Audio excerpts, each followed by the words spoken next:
মুস্তাফা কামাল আজহারি যে কথাগুলো বলে 100 এর ভিতরে 80% সত্য হয়। চুপ চুপ, সুরজ খান তক কইছু এটা কথা নকবি মুস্তাফা কামাল আজহারির হই, বুঝি পাইছ? কেলা তই মুস্তাফা কামাল আজহারির বিষয় কি জানাবে? ফালতু। সারা বিশ্বর মানুহে যাক মানে ঘৃণা করে, তই কেলা তার সাপোর্ট হয়ে ভিডিও বনাবাইছা। তই কি ভাবিছা তাক লৈ ভিডিও বনালে মই ভিউজ পাম? হ্যাঁ, তই ভিউজ পাবি মই গম পাইছো, কিন্তু তই ভিউজ পাবি তোর যে কি হব তই এইটো জানা? তই যে মুস্তাফা কামালৰ সাপোর্ট লৈ তই ভিডিও বনাইছা, ননসেন্স গাধা। কোনটো কথা মুস্তাফা কামাল ভণ্ডয়ে মানে যুক্তিত কথা কৈছে তই এটা দেখুৱাই দিছোন, কোনটো কথা তাই যুক্তি দি কথা কৈছে? ফালতু কেলা। তো গাইস ইয়ার নাম হল মানে সুরজ খান, আর এই সুরজ খানে কি করেছে মুস্তাফা কামাল সাপোর্ট হই ভিডিও বানাইছে, মানে ভিউজ লাগে তাক, মানে ভিউজ লাগে। সারা বিশ্বর মানুহে যাক মানে ঘৃণা করে, সারা বিশ্বর মানুহে যাক মানে নিন্দা করে, তার সাপোর্ট হই মানে হি ভিডিও বানাই আছে। আর ই কি কৈছে তার প্রত্যেকটো কথাত বোলে যুক্তি আছে, আর তার কোনটো কোনটো কথাত যুক্তি আছে মই আপোনালোকক কৈ আছো। সুরজ খানে আগত কি কৈছে মই আপোনালোকক ভিডিওর স্ক্রিপ্টখিনি শুনাই আছো, তার পিছত সুরজ খানক মই আজি ভালকে কৰিম। আপোনালোকে ভিডিওটো স্কিপ নকৰি সম্পূৰ্ণকে চাই থাকিব, আৰু যদি ভিডিওটো ভাল লাগে বেশি বেশিকে শেয়ার করিব। মুস্তাফা কামাল আজহারি যে কথাগুলো বলে 100 এর ভিতরে 80% সত্য হয়। কথা মুস্তাফা কামাল কোনটো কথা সঁচা কৈছে তই কব পাৰিবি না?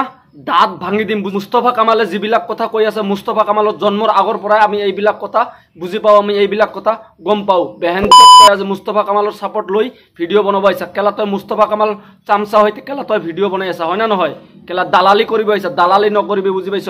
দালালি নকৰিবি, দাঁত ভাঙি দিম কৈছো।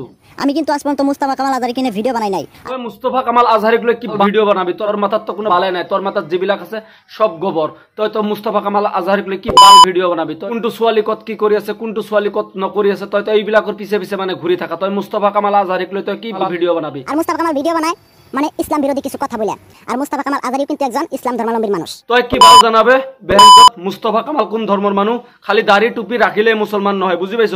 খালি লেবাসটো রাখিলে মুসলমান নহয়। মুস্তাফা কামাল ভণ্ড কোন ধর্মের মানুষ তই কি ভাল জানা? হ্যাঁ, কথা অলপ জানি বুজি কবি, বুঝি পাইছ? কথা অলপ জানি বুজি কবি, নহলে দাঁত ভাঙি দিম কৈছো। দালালি নকরিবি, বুঝি পাইছ?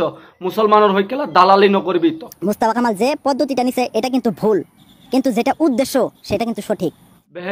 পদ্ধতি আর উদ্দেশ্যের বিষয়ে তই কি জানা? মুস্তাফা কামাল আজহারির রিমোট কন্ট্রোল কত হই আছে তই কি জানা?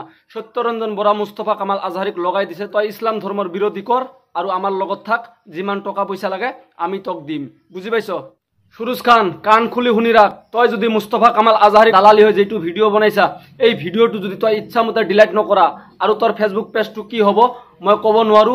নেক্সট তই কিন্তু ভিডিও বনাই কব নোৱাৰিবি যে মোর ফেসবুক পেজটো কি হল, মই তো খকিয়াই দিছো।